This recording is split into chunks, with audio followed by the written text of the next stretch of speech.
पश्चिम बंगाल की 42 लोकसभा सीटें बेहद अहम हैं। यही वजह है कि पूरे देश की निगाहें इन सीटों पर है।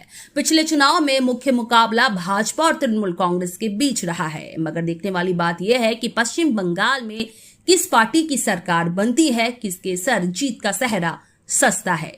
ये जानने के लिए चलिए नजर डालते हैं एग्जिट पोल पर। पश्चिम बंगाल में टीएमसी को एग्जिट पोल में 16 से 20 सीटें मिलती हुई नजर आ रही हैं, तो वहीं बीजेपी को 21 से 25 सीटें मिलती हुई दिख रही है।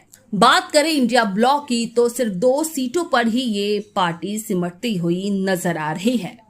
अगर वोट शेयर की बात की जाए तो टीएमसी को 40%, बीजेपी को 46%, इंडिया ब्लॉक को 12 और अन्य को 2% वोट शेयर मिल रहा है। ऐसे में एक बात साफ है कि अगर बीजेपी को 46% के आसपास वोट शेयर मिल रहा है और उनकी सीट इतनी ज्यादा बढ़ रही है, तो तृणमूल कांग्रेस के घर दक्षिण बंगाल में भाजपा ने अच्छे से सेंध लगा दी है, क्योंकि दक्षिण बंगाल में सेंध लगाए बगैर बीजेपी को इतनी बड़ी जीत पश्चिम बंगाल में मिलना असंभव है।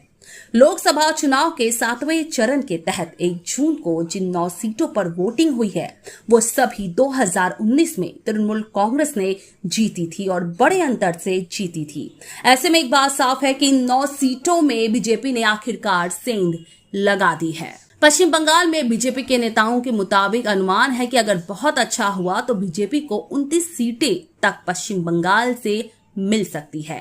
1 जून को बंगाल में जिन 9 सीटों पर वोटिंग हुई है, बंगाल बीजेपी के नेताओं के मुताबिक उनमें से 3 सीटें बीजेपी को मिल रही है।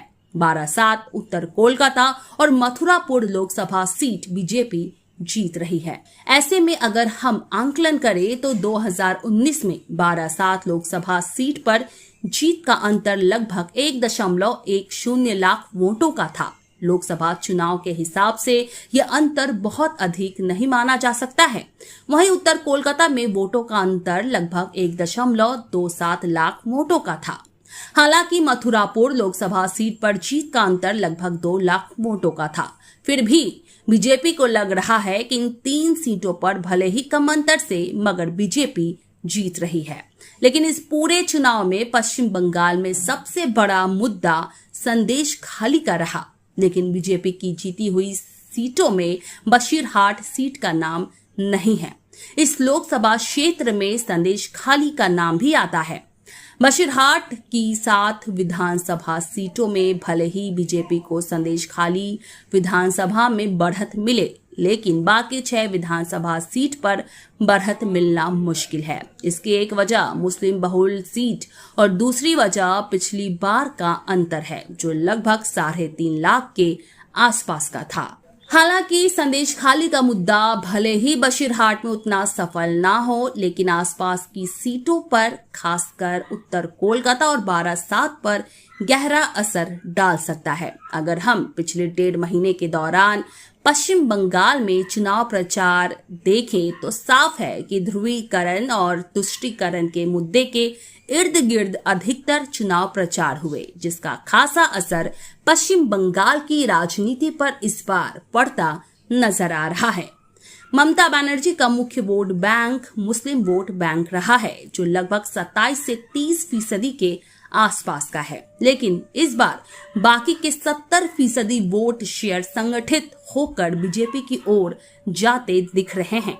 इसकी एक प्रमुख वजह प्रधानमंत्री नरेंद्र मोदी और गृह मंत्री अमित शाह का पश्चिम बंगाल में धुआंधार प्रचार करना है। प्रधानमंत्री नरेंद्र मोदी ने पश्चिम बंगाल में लगभग 22 रैलियां की, जिनमें से एक रोड शो भी शामिल है और जो उत्तर बंगाल में हुआ। वहीं गृह मंत्री अमित शाह ने भी लगभग 16 रैलियां पश्चिम बंगाल में की।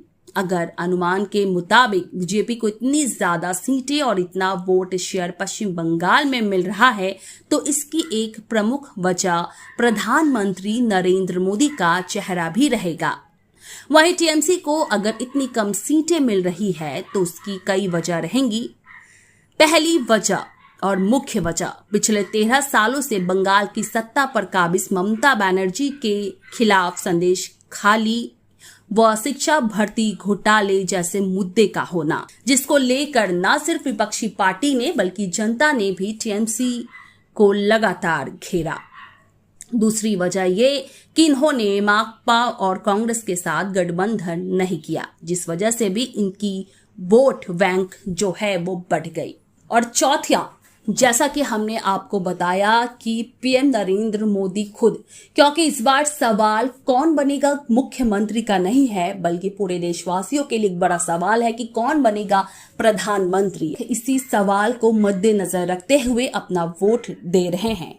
और अगर आप देखें कि बंगाल में जो जनता टीएमसी के पक्ष में है वो भी यही सोचकर वोट दे रही है, जैसा कि हमने सर्वे में जाना लोगों से कि सवाल सिर्फ मुख्यमंत्री का नहीं है, सवाल है पूरे देश का, पूरे देश के विकास का। तो ऐसे में लोगों को यही लगता है कि बीजेपी को वोट देना उनके लिए सही रहेगा। खैर, नतीजे क्या निकलते हैं, कौन सी पार्टी विजयी बनती है, ये तो 4 जून को ही पता चलेगा जब सटीक नतीजे सामने आएंगे। फिलहाल हमारे चैनल का ये अनुमान है जो कि हमने आपको इस ग्राफिक के जरिए दर्शाने की कोशिश की।